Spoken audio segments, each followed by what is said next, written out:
time when everyone's social calendars are quickly filling up with holiday get-togethers. And if you're watching your waistline, navigating delicious spreads of cookies, cakes, and cocktails can be difficult. No one wants to be a killjoy at a Christmas party. But when it comes to dealing with the temptations of the season's high-calorie bounty, you don't have to be a Grinch, or so my next guest says. For tips and strategies for enjoying holiday fare without gaining pounds, we're joined by nutritionist Darko Prce.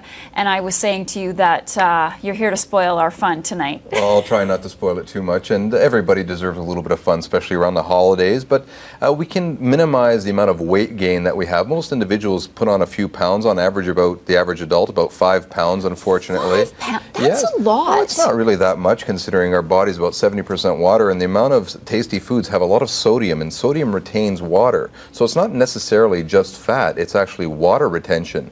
And many of the foods that we're eating actually cause us to crave more. So for example, when we eat starches, high glycemic index, everybody loves stuffing and gravy on the mashed potatoes, and then afterwards there's always the Christmas cookies and the shortbread. And once that begins, it's very difficult to stop. And one of the problems is that people have too much of these foods and not enough of the green vegetables because they think it's treat time. Right.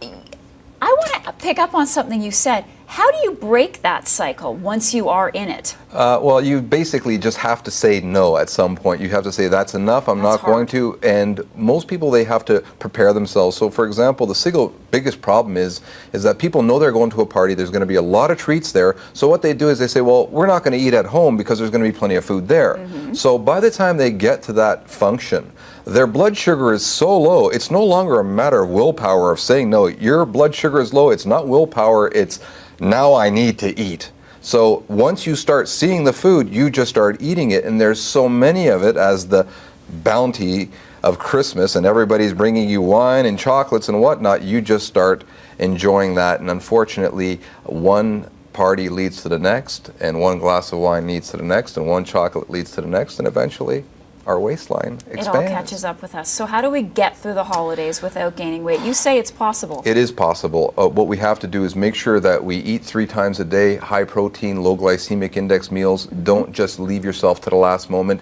Eat before you go to the party. Drink plenty of water a half hour before you eat. That way you can be satiated quicker. Eat high fiber foods. Try to minimize the amount of the sweets, and of course potatoes and starches and gravy and all that rich food. And of course, when it comes to dessert, just have a little bit. Try to anyway. And you also say, which is something that we've heard before, to drink at least 2 liters of water per day. Why is that so important? Well, it's important because water flushes out all the wastes in our body, and it gives us a satiety. About a glass or 2 of water half hour before we eat will help us feel fuller faster. And when sometimes what actually happens is we're thirsty and we misconstrue that information for hunger. And we actually go start eating when what we really were looking for is water and hydration. That's interesting. Is there anything that we should absolutely stay away from? Is there one evil food?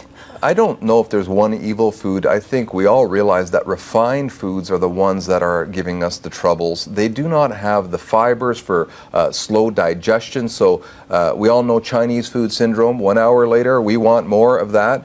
If you go and you have high glycemic index foods that have low fiber, they don't have the vitamins or minerals for the complete burning of those foods.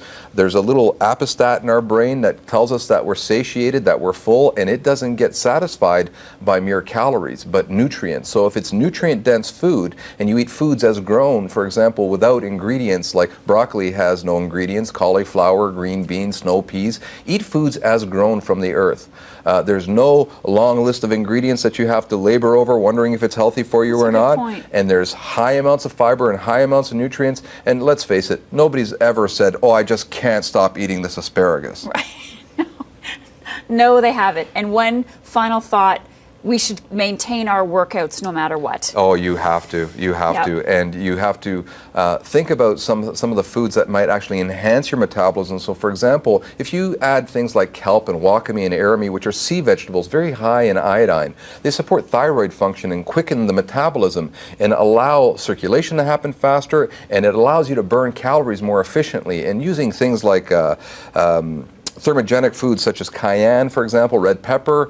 You can put ginger to cooking. You put a little bit more fiber like psyllium into your diet that will slow gastric emptying time, make you feel full longer. And drinking more beverages like green tea, for example. They have wonderful constituents such as ECGC, which is an abbreviation for a big long word that stimulates our metabolism and keeps our weight down. All right, Darko Prce. Yeah. I don't feel so bad now. Thank you so much. Happy holidays to you and happy eating.